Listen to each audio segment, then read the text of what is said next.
లోక్సభ ఎన్నికల్లో టికెట్ల కేటాయింపులో BJP BRS కాంగ్రెస్లకు మాదిగలకు అన్యాయం చేశారన్నారు యువజన సంఘం అధ్యక్షుడు సముద్రాల అజయ్. కరీంనగర్లో మీడియాతో మాట్లాడిన వారు కాంగ్రెస్ పార్టీ అనుసరిస్తున్న విధానంపై ధ్వజమెత్తారు. పెద్దపల్లి లోక్సభ నియోజకవర్గంలో మాదిగలకు సంబంధించిన 4,50,000 ఓట్లు ఉన్నాయని, కాంగ్రెస్ టికెట్ను గజ్జెల కాంతంకు కేటాయిస్తే మేమంతా ఏకతాటిపైకి వచ్చి గజ్జెల కాంతంను గెలిపించుకుంటామని మొదటి నుండి చెబుతూ వస్తున్నప్పటికీ కాంగ్రెస్ అధికార నాయకత్వం మాత్రం గజ్జెల కాంతాన్ని కాదని గడ్డం వంశీకృష్ణ కేటాయించడాన్ని ఖండిస్తున్నామన్నారు.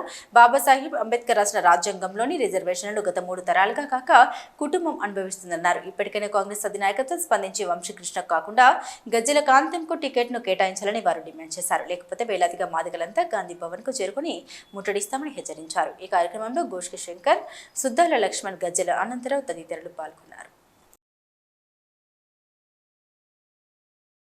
పెద్దపల్లి పార్లమెంటు పరిధిలో 4,50,000 ఓట్లున్న మేము మరి మాకు ఆ స్థానం కావాలని మొదటి నుంచి కూడా మేము కాంగ్రెస్ పార్టీని మేము చెప్తా ఉన్నాం, అధిష్టానానికి తెలియజేసినాం.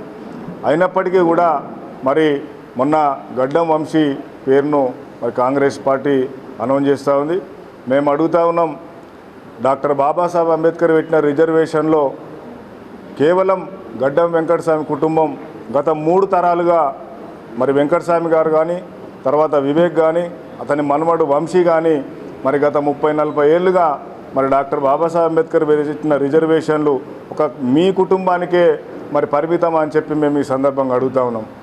మా జనాభా ప్రకారంగా మాకు 4,50,000 ఓట్లున్న మేము మా దామాషా ప్రకారం మాకు అక్కడ అవకాశం ఇవ్వండి అని చెప్తా ఉన్నాం. కానీ కాంగ్రెస్ పార్టీ మరి మా విన్నపాన్ని పెడచెవిన పెడతా ఉంది. దయచేసి ఇప్పటికైనా కూడా మీరు ఆ టికెట్ను ఆపి మా నాయకుడు గజ్జెల కాంతం గారికి ఇవ్వండి. ఈ భారతదేశంలో ఏదైతే రాజ్యాంగ హక్కులు కల్పించాడో బాబాసాహెబు, అదేవిధంగా రాజకీయ హక్కుల కోసం రాజకీయ రిజర్వేషన్ కూడా కేటాయించడం జరిగింది ఎస్సీలకు. మరి ఎస్సీలలో ఉన్నటువంటి సామాజిక వర్గాలు వారి జనాభా ప్రాతిపదికన రిజర్వేషన్ను అమలు చేయాలనేటువంటి నిబంధన ఉన్నది. కానీ మరి ఈరోజు ఏదైతే ఒకే సామాజిక వర్గం ఆర్థికంగా ఎదిగిన కుటుంబం ఏదైతున్నదో 3 తరాల నుండి ఆ రిజర్వేషన్ అనుభవిస్తూ కోట్లాది రూపాయలు సంపాదించినటువంటి కుటుంబానికే ఇవాళ రిజర్వేషన్ను కేటాయించుతున్నారు ఈ కాంగ్రెస్ ప్రభుత్వం. ఇది కరెక్ట్ కాదు. పోయిన ప్రభుత్వమే చాలా పొరపాట్లు చేసింది. జనాభా ప్రాతిపదికన రిజర్వేషన్ అమలు చేయకుండా ఒకే సామాజిక వర్గాన్ని కూడా పోయిన సంవత్సరం అది చేసింది. కాబట్టి అదే ధోరణిలో ఈ కాంగ్రెస్ ప్రభుత్వం కూడా ఈ రేవంత్ రెడ్డి గారి నాయకత్వం కూడా పనిచేస్తుందని చెప్పి మేము అనుకుంటున్నాం.